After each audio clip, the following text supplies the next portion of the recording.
வணக்கம். ஜவைஜட் from Jawad Vattiputhur power writer அப்படிங்கிற இந்த யூடியூப் சேனல் மூலமாக உங்களை மீண்டும் சந்திப்பு ரொம்ப மற்றற்ற மகிழ்ச்சி.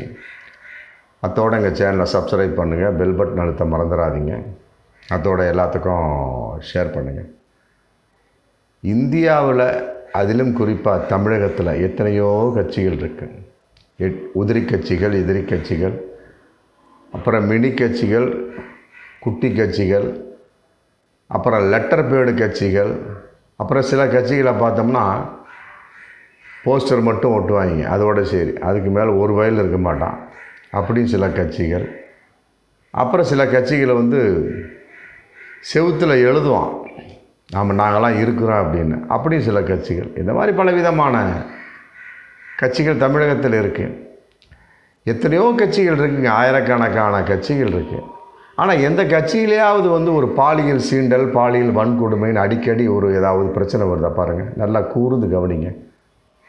இந்த வீடியோவை பார்த்து கொண்டிருக்கக்கூடிய சப்ஸ்கிரைபர்களையும், என்னுடைய அன்பு வியூஸர்களையும் மற்றும் என்னை பின்தொடர வேண்டும் என்று இந்த வீடியோவை பார்த்து கொண்டிருக்கிற அனைத்து நல் உள்ளங்களையும் நான் பார்த்து கேட்கக்கூடிய ஒரு எளிமையான ஒரு கேள்வி, அவ்வளோதான். நான் ஒன்றும் பெருசாலாம் கேட்கல.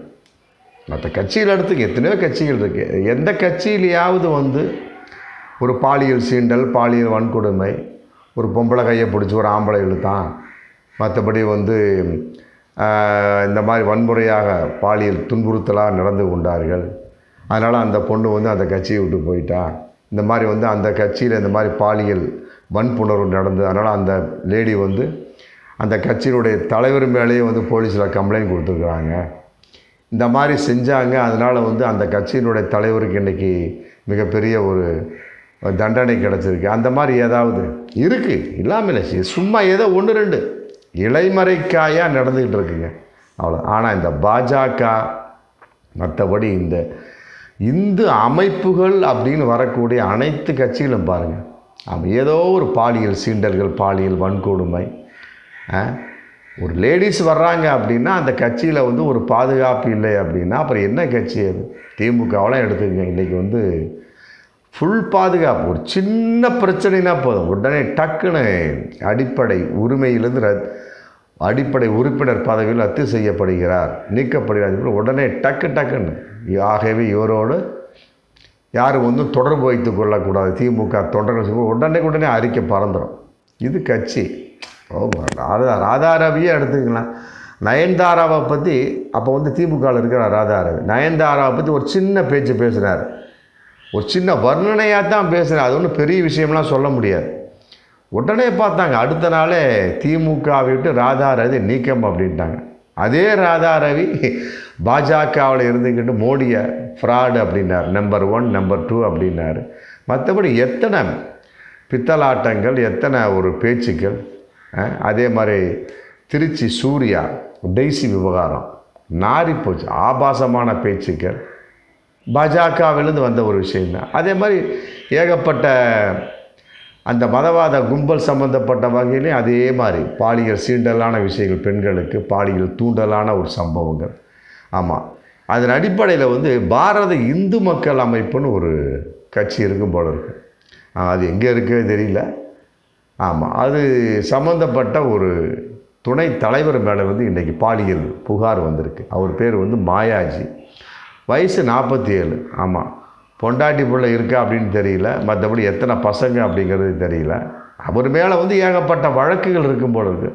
சும்மா என்கிட்ட வாயை வச்சுக்கிட்டு இருந்துருப்பாரு, வழக்கு போட்டிருப்பாங்க.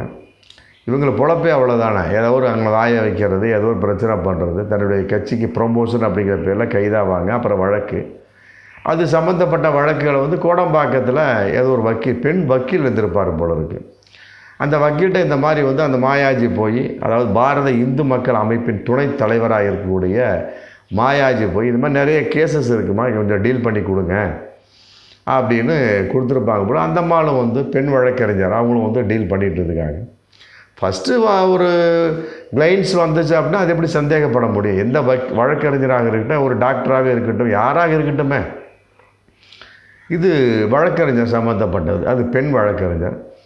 அந்த மாயாஜி பாரத இந்து மக்கள் அமைப்பின் துணைத் தலைவரான மாயாஜி கொடுத்துருக்கிறாரு. கொடுத்தோன்னே அவங்களும் டீல் பண்ணிகிட்டு இருக்காங்க. பண்ண சமயத்தில் அந்த பேச்சுக்கள் தெரியும் இல்லையா? லைன்ஸ் பேசுவாங்கன்னா பேச்சு நம்மளே ஒரு வியாபாரத்தை எடுத்துக்கலாம். ஒரு கஸ்டமர் வர்றாங்க, எடுத்த உடனே ஒரு பொருள் கேட்பான், இந்தாங்க அப்படி சொல்லி கொடுப்போம். அடுத்து இன்னொரு பொருள் கேட்க கொடுப்போம். இன்னொரு பொருள் கேட்கக்கூடிய சமயத்தில் வேறு விதமான பேச்சுக்கெல்லாம் போகக்கூடிய சமயத்தில் இவன் என்ன பொருள் வாங்க வந்தானா, வேறு ஏதாவது நோட்டம் போட வந்தானா அப்படின்னு நமக்குள்ளே சந்தேகம் வரும் இல்லையா? அது மாதிரி ஒரு பெண் வழக்கறிஞர் அந்த அம்மாளுக்கு ஒரு சந்தேகம் வந்திருக்கு இந்த மாயாஜி மேலே. அதாவது பாரத இந்து மக்கள் துணை அமைப்பின் இந்து மக்கள் அமைப்பின் துணை செயலாளர் மாயாஜி மேலே ஒரு சந்தேகம் வந்திருக்கு. ரொம்ப நோட்டம் பார்த்துக்கிட்டே இருந்துக்கிறாங்க, முடியல. அப்புறம் அது வார்த்தையாக வந்திருக்கு. அப்புறம் பாலியல் சீண்டல்கள், அப்புறம் ஏதாவது கையை வச்சாராங்கிறது தெரியல, ஆனால் பாலியல் சீண்டல் அப்படின்னு வந்திருக்கு.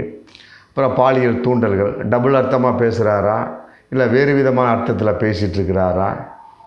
இவர் வழக்குக்காக போன மாதிரி தெரியல. இவர் நம்மை நோக்கி வழக்கை தீர்த்து கொள்வதற்காகவும் மற்றபடி என்னை தம்மை ஒரு வழக்கறிஞராக பெண் வழக்கறிஞராக அவர் பார்க்கவில்லை அப்படிங்கிறது அந்த வழக்கறிஞருக்கு தெரிஞ்சு போச்சு.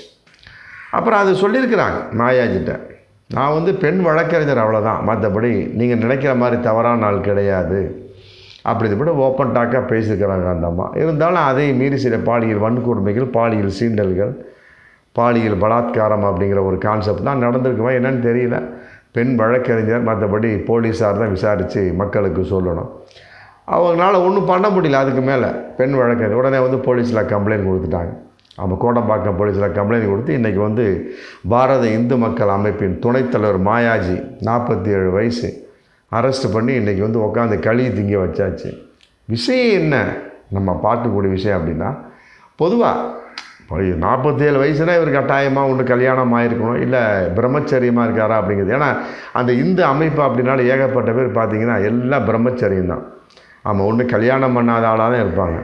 நம்ம மோடி கூட மனைவி இருந்தும் அவர் தனியாக தான் இருக்கிறார். அது என்ன காரணமோ தெரியல. ஆனால் அமித்ஷா அப்படி இல்லை, அண்ணாமலை அப்படி இல்லை. இந்த மாதிரி பலவிதமான இருக்காங்க. ஆனால் பாஜகவை பொறுத்த வரைக்கும் சரி, மற்றது இந்த ஆர்எஸ் குழுமம், மற்றபடி இருக்கக்கூடிய இந்து மக்கள் அமைப்பு, மற்ற இந்து மக்கள் கட்சி, அந்த கட்சி, இந்த கட்சி, மக்கள் இந்து அப்படின்னு வந்தாலே போதும், எல்லாம் ஏகப்பட்ட பேர் அங்கே பிரம்மச்சரியமாக உள்ளவங்க தான் அதிகமாக இருக்கிறாங்க. அப்படி இருக்கிறவங்க இருந்துட்டு போங்க, அது அவரவர்களுடைய கொள்கையின் வெளிப்பாடு. ஆனால் ஒரு பொறுப்பாளர் அப்படின்னு வரக்கூடிய ஒரு பெண்கள் மேலே நீங்கள் கை வைக்கிறீங்க அப்படிங்கிறது என்னுடைய கேள்வி. இவர் பாருங்கள், வழக்குன்னு பேர் ஒரு பெண் வழக்கறிஞர் மேலேயே நம்ம வேலையை காட்டியிருக்கிறார், பாலியல் சீண்டல். இது தேவையில்லாத விஷயம் தானே. அந்த அம்மாவை பொறுத்து பார்த்துருக்குறாங்க. போலீஸில் கம்ப்ளைண்ட் கொடுத்து இப்போ உள்ளே தள்ளிட்டாங்க. நம்ம சொல்லக்கூடியது என்ன அப்படின்னா, எவ்வளோ பெரிய பேர் பாருங்கள், பாரத இந்து மக்கள் அமைப்பு. பாரத இந்து சும்மா ஒரு தமிழக இந்து மக்கள் அமைப்பு வச்சுருந்தா கூட தமிழ்நாடோடு போயிருக்கும். பாரத இந்து மக்கள் அமைப்பு அப்படியே எவ்வளோ பெரிய பேர் பாருங்கள். பேர் பெத்த பேர் தாகுட்டானிக்கு நீளு லேதுன்னு ஒரு பழமொழி உண்டு. அந்த மாதிரி இந்த கதை இது யோசிக்கணும் இல்லையா? இதெல்லாம் இப்போ பாருங்கள், பாரத இந்து மக்கள் அமைப்பு அந்த பேரே நாசமாக போச்சு.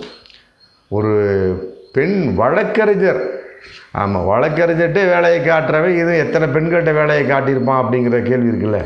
அது இனிமேல் தான் போலீஸார் தோண்டி மக்களுக்கு சொல்லணும்.